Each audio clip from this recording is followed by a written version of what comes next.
Yo, what's up? This is Big Kid, and I have just come from work a couple hours ago. And that's why I look like I am about to go work out or something. Anyways, I'm gonna try to keep this very, very short because I need to go to the bank because I got paid today and I have shit to do. Anyways, as far as my opinion on this whole particular matter, I think that hypertexters, granted, they're more likely to drink and fight and whatnot, and they are more likely to get more laid than hyper networkers because hyper network. If you think about it, how much ass does the average person get off of a social network? Because it's one thing to give someone your Facebook, it's another thing to give someone your phone number.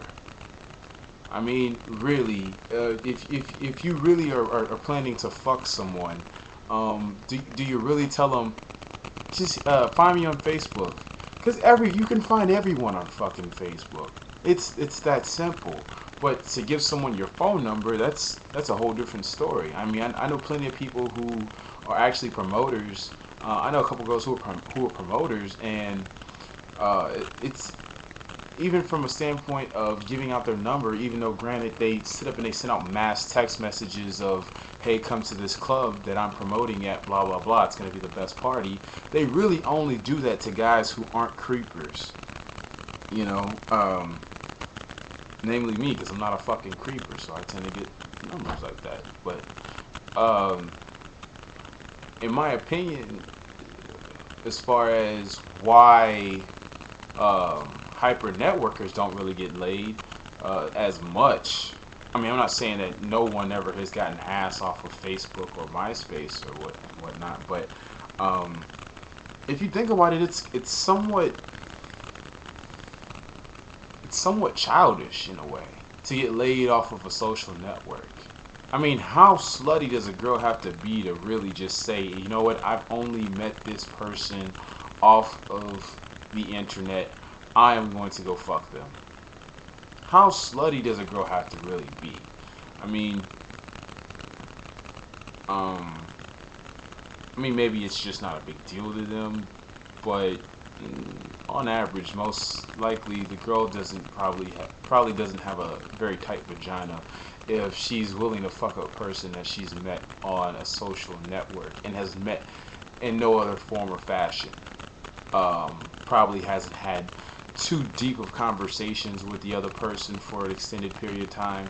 They probably know what each other's interests because they constantly watch and see that what the other person is liking on Facebook or whatever. You know, it's or they probably just went to their fucking Facebook and looked at what their interests were.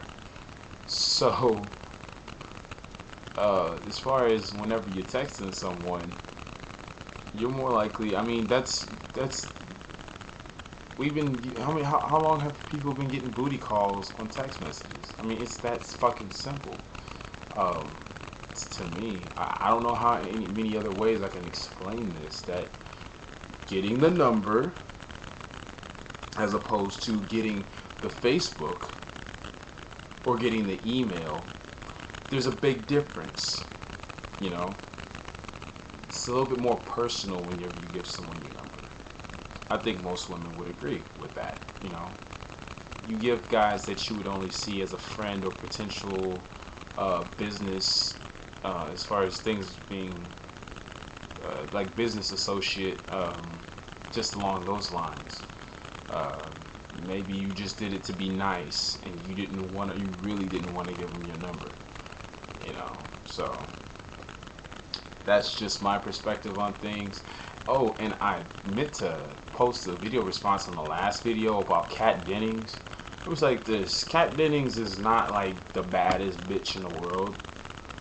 Kat Dennings, I would say, is one of those girls where if I met her and her personality was the shit in person, because I mean, honestly, I've met certain celebrities where they appear to be really fucking cool. Um, they appear to be really cool, in the movies or in the music or whatever the fuck, in the public eye. But one on one, sometimes some people are just fucking douchebags and bitches. It's just just how it is. And, you know, it's an act. It's they have to be liked for that character, you know, in the public eye. Who they are one on ones, not always the same. Some people are, not everybody. So, but if her personality was, you know, on point and was pretty damn dope, and she wasn't fucking annoying, you know, if I met her in person and everything, by all means, like, it would totally make up for that big ass gap in the teeth. I'm just saying, you know, I would totally hit it. I really, really would. Would I pull out?